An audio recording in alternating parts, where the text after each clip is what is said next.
Assalamualaikum warahmatullahi wabarakatuh. Innal hamdalillah nahmaduhu wa nasta'inuhu wa nastaghfiruh wa na'udzu billahi ta'ala min shururi anfusina wa min sayyiati a'malina. Man yahdihillahu fala mudilla lahu wa man yudlil fala hadiya lahu. Wa asyhadu an la ilaha illallah wahdahu la syarika lahu wa asyhadu anna Muhammadan 'abduhu wa rasuluh.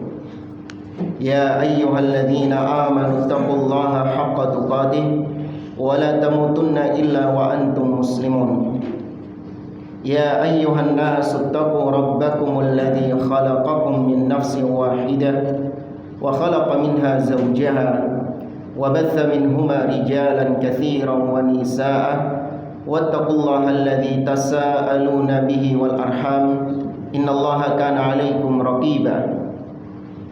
Ya ayyuhalladzina amanu taqullaha wa qulu qawlan sadida yuslih lakum a'malakum wa yaghfir lakum dhunubakum wa man yuti'illaha wa rasulahu faqad faza fawzan 'azima. Amma ba'd. Fa inna asdaqal hadithi kitabullah wa khairal hadi hadi Muhammadin sallallahu alaihi wasallam wa syarral umuri muhdatsatuha wa kullu muhdatsatin bid'ah wa kullu bid'atin dhalalah wa kullu dhalalatin finnar. Ma'asyiral muslimin ikhwani fillah rahimani wa rahimakumullah. Kita melanjutkan kembali pembahasan kitab Kashfu Asy-Syubhat yang dikarang oleh Al-Imam Al-Mujaddid Muhammad bin Abdul Wahhab rahimahullahu taala dengan syarah dari Syekh Muhammad bin Shalih Al-Utsaimin rahimahullahu taala. Pada pertemuan sebelumnya kita sedang membahas tentang syubhat orang-orang yang membela kesyirikan. Mereka mengatakan bahwa kita, bagaimana bisa kalian mengkafirkan kita, sedangkan kita ini adalah orang-orang yang mengucapkan dua kalimat syahadat, kita melaksanakan sholat, kita juga menunaikan zakat, kita beriman dengan banyak iman atau rukun-rukun iman yang kita imani. Bagaimana bisa kalian mengatakan kita ini kafir atau kita ini berbuat syirik? Kalau orang-orang musyrikin Quraisy, Abu Jahal JS, ya wajar mereka dikafirkan karena mereka tidak mengucapkan dua kalimat syahadat. Mereka tidak mengimani di antara rukun-rukun iman, yaitu misalnya iman kepada hari akhir. Mereka juga mendustakan Rasul, mereka juga mendustakan Al-Quran, maka pantas mereka disebut kafir. Sedangkan kita tidak seperti orang-orang tersebut. Ini kata yang berbuat syirik. Maka kemarin dijawab syubhat ini bahwasanya seorang yang beriman dengan rukun iman, akan tetapi dia tidak menganggap atau tidak meyakini wajibnya sholat, hanya gara-gara satu saja dia tidak meyakini wajibnya sholat, maka itu bisa jadi vonis buat dia untuk dia dikatakan kafir. Atau dia mengimani semua rukun iman, dia mengimani semua rukun Islam, kecuali dia tidak mengimani atau tidak meyakini wajibnya puasa Ramadan, maka itu juga dikafirkan.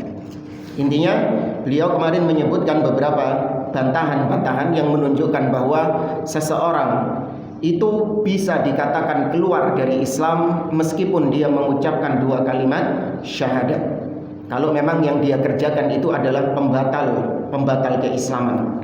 Nah, di antara bantahannya juga adalah, yaitu kata beliau di halaman 92, amma sami'tallaha kaffarahum bi kalimatin ma'a kaunihim fi zamani Rasulillah sallallahu alaihi wasallam wa yujahiduna ma'ahu wa yusalluna wa yuzakkuna wa yahujjuna wa yuwahhiduna wa kadzalika alladziina qala Allahu fihim.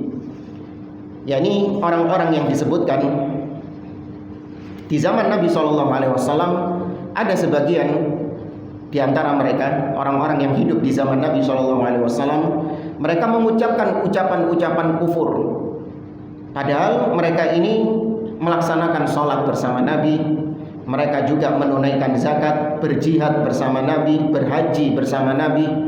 Mereka mengucapkan dua kalimat syahadat, akan tetapi Allah Azza wa Jalla memvonis mereka dalam firman-Nya, "Qul abillahi wa ayatihi wa rasulihi kuntum tastahzi'un." Apakah dengan nama Allah, dengan ayat-ayatnya, dengan Rasulnya kalian memperolok, kalian bercanda dengan menggunakan itu? La ta'tadiru, maka jangan kalian cari-cari alasan. Qad kafartum ba'da imanikum, kalian telah kafir setelah kalian beriman. Allah memvonis mereka kafir hanya gara-gara ucapan yang dia ucapkan. Kata beliau, fa haula'il ladzina sarraha Allahu fihim annahum kafaru ba'da imanihim. Maka dalam ayat tadi jelas Allah menyatakan mereka itu kafaru, kafir setelah apa? Setelah iman, ba'da imanihim. Berarti syubhatnya mereka kalau sudah beriman maka nggak mungkin kafir. Nah, itu masih berjalan di tengah-tengah sebagian orang. Kalau kita ini sudah beriman, maka kita ini sudah aman, nggak mungkin kita kafir lagi. Tidak. Masih ada kemungkinan seseorang itu keluar dari Islam bahkan tanpa dia sadari. Wa hum ma'a Rasulillah sallallahu alaihi wasallam fi ghazwati Tabuk. Qalu kalimatan dzakaru annahum qaluha ala wajhil mazhi fata'ammal hadhihi syubhata wa hiya qauluhum. Mereka ini yang dikafirkan dalam surah At-Taubah tadi, mereka ikut perang Tabuk bersama Nabi SAW. Namun mereka mengucapkan ucapan-ucapan yang kufur hanya karena bersenda gurau alasannya. Mereka mengucapkan itu karena guyonan, bercanda. Kata beliau, tukaffiruna minal muslimina unasan yashhaduna an la ilaha illallah wa yusalluna wa yasumun thumma ta'ammal jawabaha fa innahum min anfa'i ma fi hadhihi al-awraq. Maka mereka dikafirkan. Mereka dikafirkan. Padahal mereka mengucapkan dua kalimat syahadat, mereka berpuasa, mereka juga sholat, akan tetapi mereka dikafirkan karena melakukan salah satu pembatal-pembatal keislaman, yaitu istihza. Kemudian kata beliau, wa minad dalili ala dzalik, di antara dalil yang lain yang menunjukkan bahwa seorang ketika sudah bersyahadat, ketika dia sudah melaksanakan rukun-rukun Islam, dia juga sudah mengimani rukun-rukun iman, itu juga tidak selamat dari kekufuran dan bisa dikafirkan. Di antara dalilnya juga kata beliau, ma hakallahu an bani Israila ma'a islamihim wa ilmihim wa salahihim annahum qalu li Musa ij'al lana ilahan kama lahum aliha. Di antara bantahannya juga adalah yaitu apa yang Allah kisahkan tentang Bani Israel. Bani Israel pengikutnya Nabi Musa alaihissalam, dengan iman mereka adalah orang-orang yang beriman. Akan tetapi mereka mengatakan kepada Nabi Musa, ij'al lana ilahan kama lahum aliha. Wahai Musa, buatkan bagi kami ilah, sesembahan sebagaimana mereka, yaitu orang-orang musyrik, Fir'aun dan kaumnya, sebagaimana mereka punya sesembahan. Wa qawlu unasin minas sahabah, demikian juga sama persisnya dengan sebagian sahabat pernah mengatakan kepada Nabi SAW, ija'al lana dzata anwat kama lahum dzatu anwat. Wahai Nabi, wahai Rasulullah, buatkan bagi kami pohon keramat sebagaimana mereka orang-orang Quraisy itu juga punya pohon keramat. Fahalafan Nabi SAW anna hadza nadhiru qawli Bani Israil ija'al lana ilahan.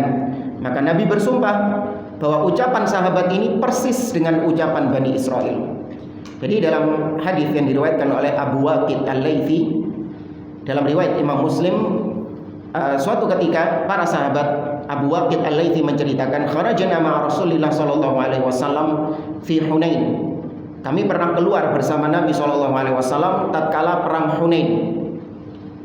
Kemudian di tengah-tengah perjalanan, sebagian di antara sahabat dan sebagian di antara yang ikut perang Hunain itu, wa nahnu hudatsa'u ahdin bi kufrin. Kami ini baru kemarin meninggalkan kekufuran. Artinya kita ini masih baru masuk Islam, masih anget-angetnya Islam. Baru kemarin kita meninggalkan agama kekufuran, kata sebagian sahabat. Kemudian mereka ini mengatakan kepada Nabi SAW, ya Rasulullah, ij'al lana dzata anwa kama lahum dzatu anwa. Wahai Rasulullah, buatkan bagi kami pohon keramat, istilah kita, sebagaimana mereka orang-orang Quraisy itu juga punya pohon keramat. Ya, jadi orang-orang Quraisy itu punya pohon yang mereka anggap keramat. Kalau senjatanya digantung di situ, maka jadi sakti senjatanya. Ya, itu keyakinan-keyakinan atau khurafatnya orang-orang Quraisy. Nah, ini sahabat karena baru masuk Islam, mereka nggak tahu kalau ternyata itu adalah syirik kepada Allah Azza wa Jalla. Maka mereka pun dengan polosnya minta kepada Nabi, ya Rasulullah, buatkan bagi kami pohon keramat sebagaimana mereka punya pohon keramat. Ya. Nabi SAW ketika mendengar ucapan tersebut, beliau mengatakan Allahu Akbar, sebagai bentuk pensucian Allah dari permintaan mereka, karena permintaan mereka ini syirik kepada Allah. Maka Nabi mensucikan Allah, meninggikan Allah Subhanahu wa taala. Nabi mengatakan Allahu Akbar, innahas sunanu, sesungguhnya yang kalian ucapkan itu adalah sebuah sunnah, sebuah kebiasaan. Qultum walladzi nafsi biyadi, yang mana kalian ucapkan demi Allah. Yang kalian ucapkan ini kama qala banu Israil li Musa, persis seperti yang diucapkan Bani Israel kepada Musa, yang Allah sebut dalam surat Al-A'raf, ij'al lana ilahan kama lahum aliha. Wahai Rasulullah, wahai Musa, buatkan kami sesembahan, buatkan kami ilah sebagaimana mereka juga punya ilah. Ya, maka Nabi SAW bersumpah dengan nama Allah bahwa apa yang diminta sama sahabat-sahabat ini itu sama dengan permintaan orang-orang kafir Quraisy. Walakin lil musyrikin syubhatun yudluna biha inda hadhihi al-qissah wa hiya annahum yaqulun inna bani Israila lam yakfuru bidzalik wa kadzalika alladziina qalu lin nabiy sallallahu alaihi wasallam ij'al lana dzata anwat lam yakfuru. Ini kan dalil tadi yang menunjukkan bahwa orang yang sudah muslim, sudah beriman, bisa kafir hanya karena ucapan. Ya kan? Itu kan dalilnya kan tadi kan, bantahannya. Kata mereka, oh nggak bisa. Bani Israel yang mengucapkan ucapan itu tadi, buatkan bagi kami berhala sebagaimana mereka punya berhala, mereka nggak dikafirkan. Mereka tidak dikafirkan. Buktinya Nabi Musa dalam ayat setelahnya mengatakan, dalam lanjutan ayatnya mengatakan, innakum qaumun tajhalun, kalian adalah kaum yang jahil. Nabi Musa tidak mengkafirkannya. Demikian juga Nabi Muhammad SAW, sahabat-sahabat ini yang minta dibuatkan pohon keramat juga nggak dikafirkan sama Nabi SAW. Lah kok bisa kalian mengkafirkan kita dengan dalil itu? Kata yang berbuat syirik. Ya, maka dijawab, kata beliau, annaqul inna bani Israil lam yaf'alu dzalik wa kadzalika alladziina sa'alu an-nabiy sallallahu alaihi wasallam lam yaf'alu dzalik. Ya jelas enggak kafir Bani Israil. Kenapa? Karena enggak dikerjakan sama mereka. Enggak dikerjakan. Demikian juga sahabat tadi ketika minta dibuatkan pohon keramat, setelah dijelaskan sama Nabi sallallahu alaihi wasallam, dilanjutkan enggak perbuatan mereka? Enggak. Seandainya dilanjutkan tetap, padahal Nabi sudah menjelaskan tentang hukumnya, mereka tetap melaksanakannya, maka baru dikafirkan. Ya, nah sekarang kalian yang berbuat syirik kepada Allah, kalian sudah melakukannya atau belum? Sudah, bolak-balik malahan. Ya, maka nggak bisa disamakan. Wala khilafa anna bani Israil lam fa'alu, law fa'alu dzalika lakafaru. Wa kadzalika la khilafa fi anna alladziina nahahumun nabiy sallallahu alaihi wasallam lam yuti'uhu wattakhadhu dzata anwatin ba'da nahyihi lakafaru wa hadha huwal matlub. Nah, ini sebagaimana kita sebutkan tadi, Bani Israel tidak mengerjakan hal tersebut. Demikian juga sahabat juga tidak melakukannya, tidak mengkeramatkan pohonnya. Dan tidak ada bedanya, seandainya Bani Israel melakukannya pasti mereka kafir, dan seandainya para sahabat melakukannya mereka pun juga kafir.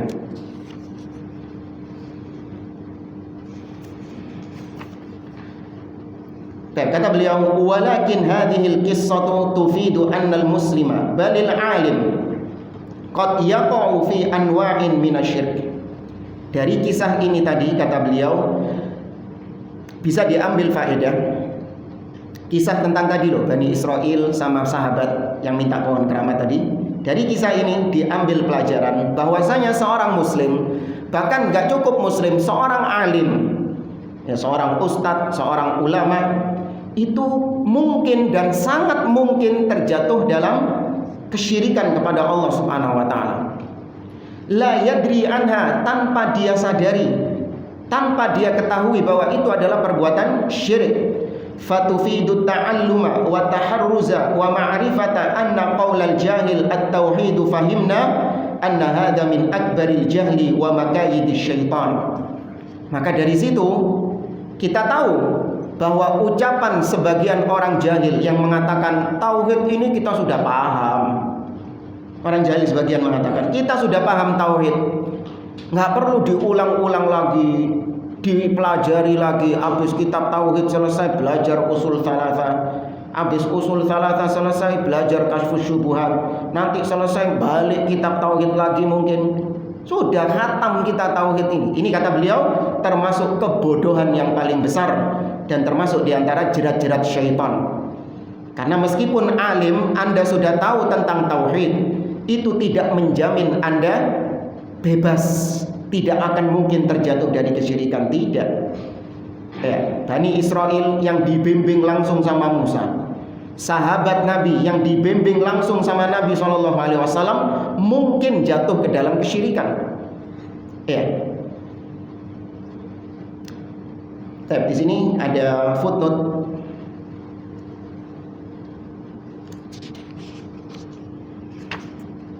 Ya, di sini ada footnote dari Syekh Muhammad bin Shalih Al-Utsaimin. Kata beliau, faedah dari kisah tadi, annal insan wa in kana aliman qad yakhfa alaihi ba'du anwa'i syirk. Kata beliau, manusia itu, seseorang, meskipun dia itu alim, punya ilmu, tapi terkadang gak semuanya dia ketahui.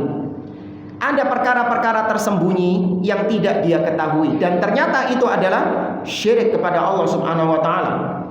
Wa hadza yujibu 'alal insan ay yata'allama wa ya'rifa hatta la yaqa' fi syirk wa huwa la yadri. Maka wajib bagi seseorang untuk dia belajar dan memahami sampai dia tidak terjatuh dalam kesyirikan dalam keadaan dia tidak sadar. Wa annahu idza qala ana a'rifu syirk, kalau dia mengatakan saya sudah paham syirik itu apa, wa huwa la ya'rifu kana dzalika min akhtari ma yakunu 'alal 'abd, padahal dia sejatinya enggak tahu syirik itu apa. Yang diketahui syirik itu sebagaimana kemarin cuman nyembah berhala. Syirik itu adalah ketika sujud kepada berhala, nah itu baru syirik. Tapi kalau perbuatan-perbuatan lain yang di situ dia tercampur antara apakah itu syirik atau bukan, tercampur di situ, maka dia nggak paham kalau itu adalah perbuatan syirik dan dia terjatuh di sana karena tidak memiliki ilmu. Contoh misalnya, Anda berkendara, naik sepeda motor, Anda mengenakan helm, ya kan? Anda pakai helm. Tujuan Anda pakai helm adalah untuk menjaga keselamatan. Ya, tujuan Anda pakai helm untuk menjaga keselamatan. Orang yang kedua, teman Anda mengendarai motor nggak pakai helm, cukup dia punya kasih jimat sama kiainya, ya dikasih jimat sama kiainya untuk menjaga dari kecelakaan juga. Anda pakai helm tujuannya untuk selamat dari kecelakaan, dia pakai jimat tujuannya juga untuk selamat dari kecelakaan. Pertanyaannya, ya kalau mungkin sudah disebutkan jimat, ya pasti tahu ini yang syirik. Ya, tapi sisi kesyirikannya, coba perhatikan syubhat mereka. Yang pakai helm, Anda ketika pakai helm dikatakan sama dia, apa bedanya sama saya pakai jimat? Anda pakai helm ini berarti menggantungkan keselamatan pada helm. Kalian mengatakan saya pakai jimat ini berarti syirik karena saya bergantung kepada jimat. Podo, kalian juga pakai helm bergantung dengan helm tersebut. Berarti pakai helm syirik juga kan? Kenapa kok nggak syirik? Apa bedanya dengan yang jimat tadi? Apa bedanya?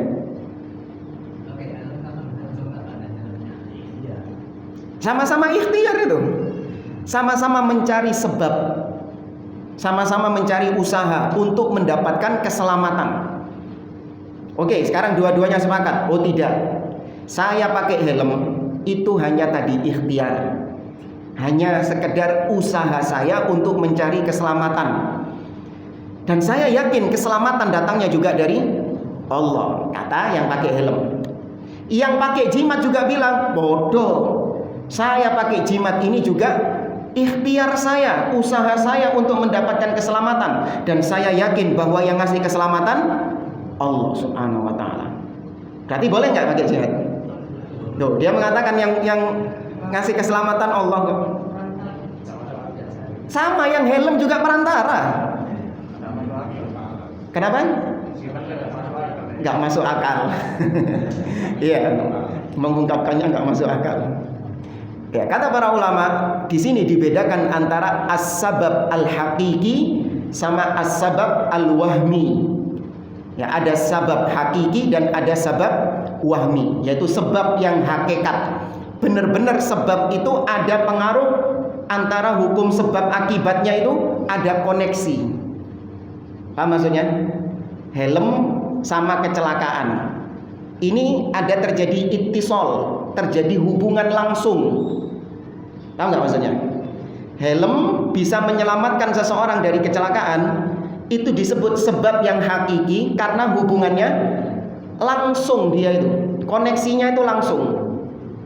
Sedangkan tadi jimat bisa menyelamatkan seseorang dari kecelakaan, itu koneksinya langsung atau nggak langsung, atau dugaan?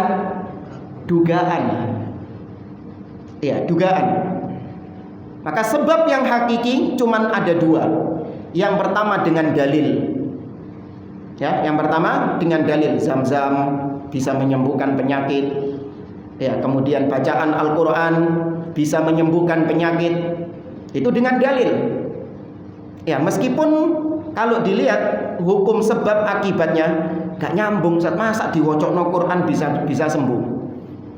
Gak nyambung kan kalau orang ngelihat dari sisi hukum sebab akibatnya. Tapi itu dikatakan sebab hakiki karena memang ada dalilnya. Kemudian yang nggak ada dalilnya bisa kita kerjakan kalau tadi memang terjadi hubungan langsung antara sebab dengan akibatnya.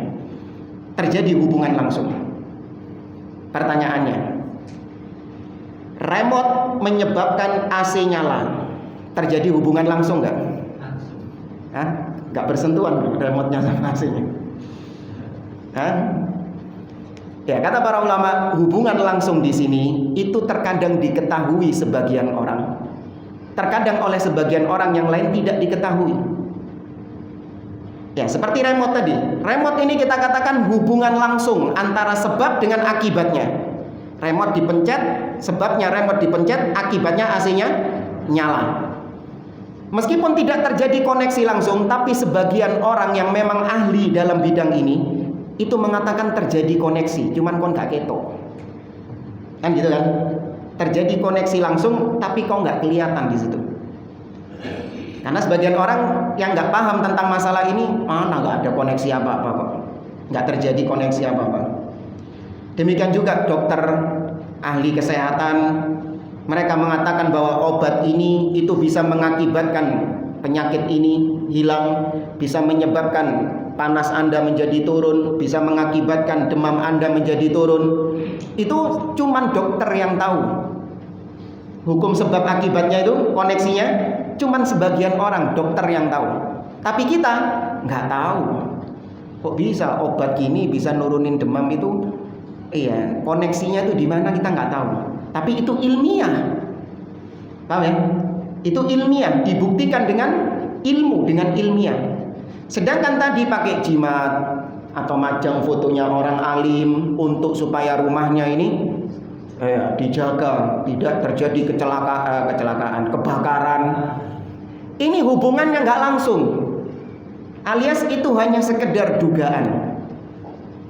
Tapi kembali kepada materi kita, kata beliau, benar, sebagian orang yang mengatakan kita sudah paham tentang syirik, nggak perlu diulang-ulang lagi kesyirikan. Iya, kau mungkin paham syirik cuman kulitnya saja, Tapi kalau sudah masuk kepada praktek-praktek kesyirikan, di situ tercampur antara yang syirik dengan yang tidak syirik, banyak syubhat-syubhat di situ. Maka seorang harus memfokuskan dirinya untuk mempelajari mana yang tauhid dan mana yang syirik sampai ke akar-akarnya, sehingga dia terhindar dari perbuatan syirik kepada Allah Azza wa Jalla. Li'anna hadza jahlun murakkab. Kata beliau, orang yang mengatakan bahwa saya sudah tahu kesyirikan, padahal sejatinya dia nggak tahu kesyirikan, ini jahil murakkab. Jahil murakkab ini yaitu wa huwa yad'i annahu ya'lam wa huwa la ya'lam. Yaitu seorang yang mengaku dia tahu, tapi hakikatnya dia nggak tahu. Beda sama yang jenis satunya al-jahlul basit, yaitu kejahilan yang standar. Kalau jahil yang standar yaitu wa huwa yadri annahu la yadri. Seseorang yang tidak tahu tapi dia sadar dan dia tahu kalau dirinya itu nggak tahu. Ini masih mending, ini bisa dikasih ilmu. Ada kesadaran dalam dirinya kalau dia nggak punya ilmu. Tapi kalau sudah jahil murakkab, jahil kuadrat, sudah jahil tapi ngakunya dia itu berilmu, ngakunya dia tahu. Wal jahlul murakkab syarrun minal jahlil basit. Kata beliau, jahil yang kuadrat itu lebih buruk daripada jahil kebodohan yang basit, kebodohan yang ringan, yang standar. Li'annal jahila jahlan basitan yata'allamu wa yantafi'u bi'ilmi. Karena orang yang tidak tahu, jahil yang standar tadi, jahil yang ringan, karena dia ketika tidak tahu dia belajar. Dia akan berusaha untuk mencari ilmu sehingga dia bermanfaat, sehingga ilmunya itu bermanfaat bagi dia. Wa ammal jahilu jahlan murakkaban fa innahu yadhunnu nafsahu aliman wa huwa jahil. Adapun jahil kuadrat, dia menduga, dia meyakini dirinya itu alim, dirinya itu punya ilmu, padahal sejatinya dia jahil, gak punya ilmu. Fayastamirru fima huwa alaihi minal amalil mukhalif lisyariah, maka dia pun terus senantiasa melakukan amalan-amalan yang bertentangan dengan syariat.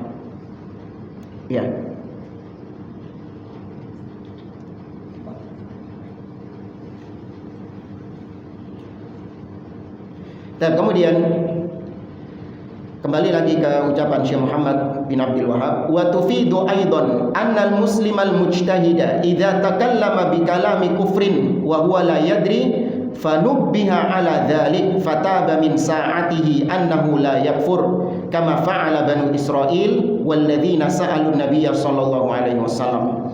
Dari kisah tadi, sahabat yang minta dibuatkan pohon keramat, maka bisa diambil pelajaran bahwa seorang muslim yang mujtahid, artinya ya sudah sampai tingkatan ulama, apabila mengucapkan ucapan-ucapan yang kufur dan dia tidak sadar, tidak tahu kalau ucapannya itu ucapan yang kufur, maka kewajibannya adalah diperingatkan, dikasih tahu, sehingga diharapkan dia bertobat dari ucapan tersebut, sehingga dia nggak sampai pada taraf kekufuran. Ya, maka kalau ada yang mengucapkan statement-statement yang ngawur, statement-statement yang kufur, dibantah. Meskipun itu keluar dari seorang ustadz, meskipun itu keluar dari seorang alim, ketika mengucapkan ucapan-ucapan yang ngawur, yang kufur bahkan, itu dibantah langsung. Tujuannya yang pertama adalah supaya dia sadar, bertobat, sehingga nggak jatuh vonis kafir, dan supaya orang-orang yang mendengarkan statementnya, orang-orang yang membaca statementnya dia, itu tidak terkena syubhatnya dia, supaya tidak ikut-ikutan kufur meyakini ucapannya yang kufur tadi. Ya, maka dari sini kita tahu bahwa bantah-membantah di antara ulama-ulama kaum muslimin, membantah seorang alim, itu sudah perkara yang berjalan di tengah kaum muslimin dari zaman ke zaman. Gak usah alergi dengan istilah ustadz ini kok sukanya membantah ini, kabeh dibantah sama ini. Ya, kita membicarakan yang hak. Kalau memang dia keliru, tergelincir dalam suatu masalah yang jelas-jelas bertentangan dengan akidah, ya harus diluruskan, bukan didiamkan. Ya, ini perkara yang berjalan di tengah para ulama dari zaman ke zaman. Sebagaimana ucapan Bani Israel dan juga para sahabat, maka diperingatkan sama Nabi SAW. Ya, diperingatkan oleh Nabi bahwa itu ucapan-ucapan yang tidak benar, langsung diperingatkan. Wa tufidu annahu law lam yakfur fa innahu yughalladu alaihi al-kalamu taghlidan syadidan kama fa'ala Rasulullah sallallahu alaihi wasallam. Dan juga diambil pelajaran bahwasanya meskipun mereka tidak kafir, akan tetapi Nabi sallallahu alaihi wasallam bersikap keras terhadap ucapannya tadi. Nabi kerasi ucapannya itu tadi. Jadi dari sini kita tahu ya, sebagian orang yang cuman menampilkan sisi lembutnya Nabi SAW. Nabi itu lembut, rahmatan lil alamin. Yahudi sakit saja disambangi sama Nabi SAW. Iya, Nabi itu lembut. Gak ada Nabi itu menyakiti saudaranya. Itu bahasanya kayak gitu. Gak ada Nabi itu menyakiti orang lain, hatta orang kafir itu jangan sampai disakiti sama Nabi SAW. Loh, kalau Nabi gak nyakiti orang kafir, Abu Jahal gak ngamuk. Abu Jahal belenak sama Nabi karena Abu Jahal merasa bahwa Nabi menyakiti dirinya. Jadi jangan dianggap Nabi itu pokoknya nyeneng orang terus itu. Hatta orangnya kufur pokoknya diseneng gitu. Enggak, kalau memang kufur dikerasi sama Nabi. Enggak peduli dia tersinggung atau enggak, nyakiti dia atau enggak, kalau itu hak diucapkan sama Nabi SAW. Tapi sebagian orang salah menilai Nabi. Nabi itu lembut, enggak pernah menyakiti orang. Maka ya sudah, kalau ada temanmu salah enggak usah dibantah, enggak usah diluruskan. Jangan keras kepada saudara Anda sendiri. Alhamdulillah. Kok sama sesama muslim itu keras? Kalau mentahdir, memperingatkan, meluruskan dari penyimpangan kok dengan ucapan-ucapan yang keras. Sama orang kafir nggak segitunya. Itu juga diantara sebagian syubhat. Sama ahli bid'ah keras, sama orang kafir tidak sekeras itu. Ya, itu dituduhkan kepada ahlus sunnah. Ketika kita membantah Khawarij, membantah Rafidhah, membantah Jahmiyah, Mu'tazilah dan yang lainnya dari kelompok yang menyimpang, kita bantah dengan keras. Sedangkan kepada Nasara dan Yahudi, apakah kita sekeras itu? Tidak. Itu dituduh sama mereka, kita pro orang kafir tapi keras kepada orang muslim. Padahal kata mereka, harusnya konsepnya seperti dalam surah Al-Fat, Muhammadur Rasulullah walladzina ma'ahu asyidda 'alal kuffar ruhama'u bainahum. Harusnya mereka itu asyidda 'alal kufar, keras kepada orang kafir dan lemah lembut kepada sesama muslim. Apa yang kau maksud dengan lemah lembut itu? Apakah ngomongnya itu harus lembut dengan kata-kata yang lembut? Lemah lembut itu adalah rahmah di situ. Jangan diartikan lemah lembut. Rahmah di situ artinya apa? Ruhama'u bainahum. Kasih sayang kepada mereka.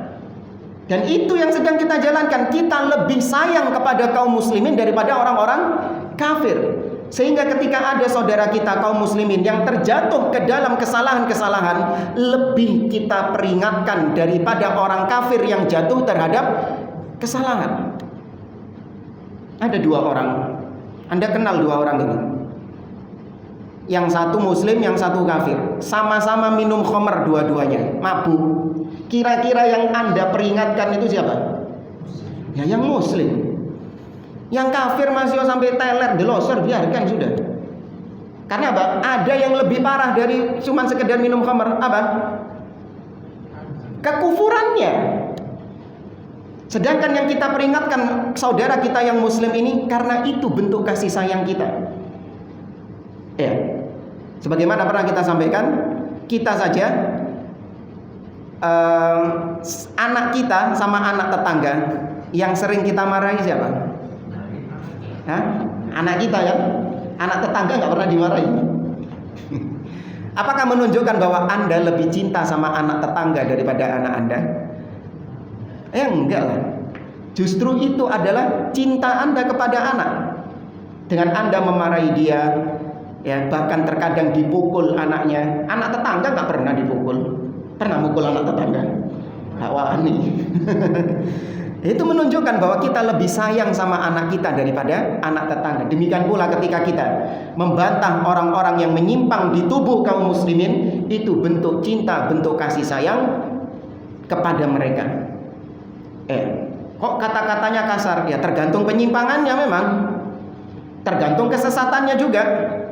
Kalau kesesatannya ringan, maka tidak menggunakan kalimat-kalimat yang keras. Tapi kalau sudah kesesatannya parah, nah itu baru menggunakan kalimat-kalimat yang strong, yang keras. Terus juga dilihat yang melakukan penyimpangan itu siapa. Kalau orang-orang awam yang memang nggak paham, maka dengan kalimat-kalimat yang lembut. Tapi kalau yang mengeluarkan ucapan-ucapan kufur, yang menyimpang ini adalah seorang dengan gelar-gelar pendidikan, orang dengan gelar ustadz, alim, maka berbeda, harus menggunakan kalimat-kalimat yang lantang, yang pedas.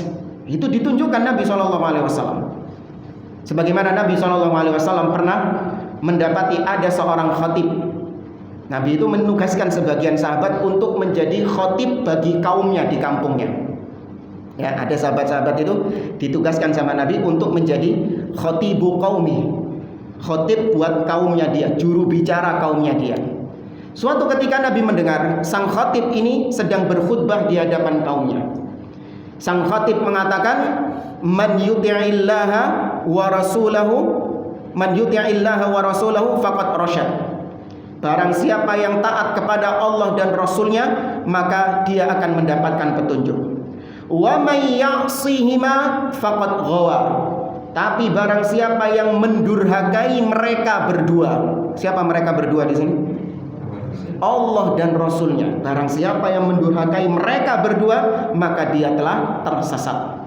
Nabi ketika mendengar ucapan ini, Nabi SAW mengatakan, "Bi'sal khatibu ant." Sungguh engkau adalah seburuk-buruknya khatib. Itu langsung diucapkan Nabi di depan sang khatib tadi. Di depan jamaah khatibnya langsung diucapkan, "Bi'sal khatibu anta." Seburuk-buruknya khatib adalah engkau. Kenapa kau tidak mengatakan, "Limadza la taqul wa may yuti'illaha wa rasulahu faqad rasyad wa may ya'sillaha wa rasulahu faqad ghawa." Yakni jangan dijadikan Nabi sama Allah itu jangan dijadikan satu dhamir. Dan menggunakan kata-kata huma, jangan. Tapi dipisah, wa may ya'sillaha wa rasulahu. Keras Nabi mengingkarinya.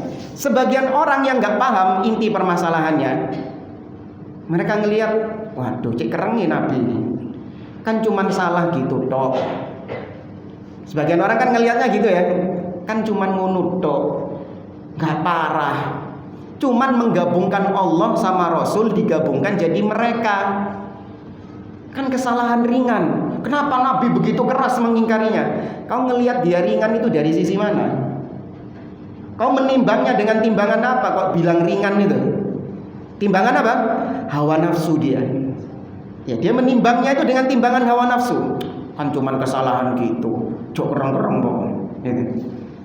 Padahal kalau ditimbang dengan timbangan yang syar'i, itu sudah masuk kategori syirik. Menggabungkan Allah dan Rasul dalam satu dhamir, itu kalau dilihat dari timbangan syar'i sudah masuk kategori syirik. Karena syirik maknanya adalah taswiyatu ghairillahi billah fi syai'in min khasaisillah.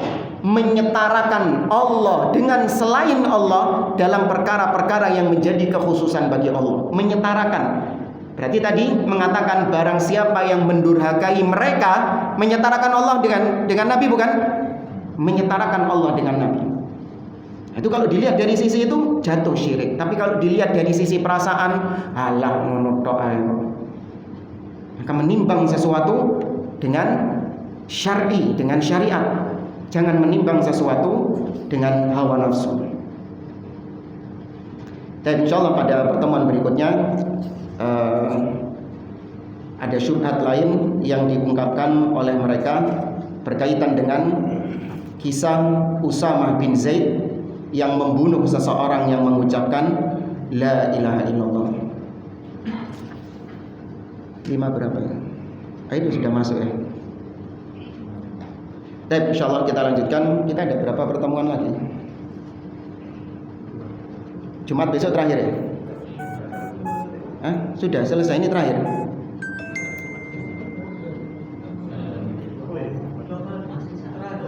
Oh ya, satu lagi ya, insyaallah Jumat depan.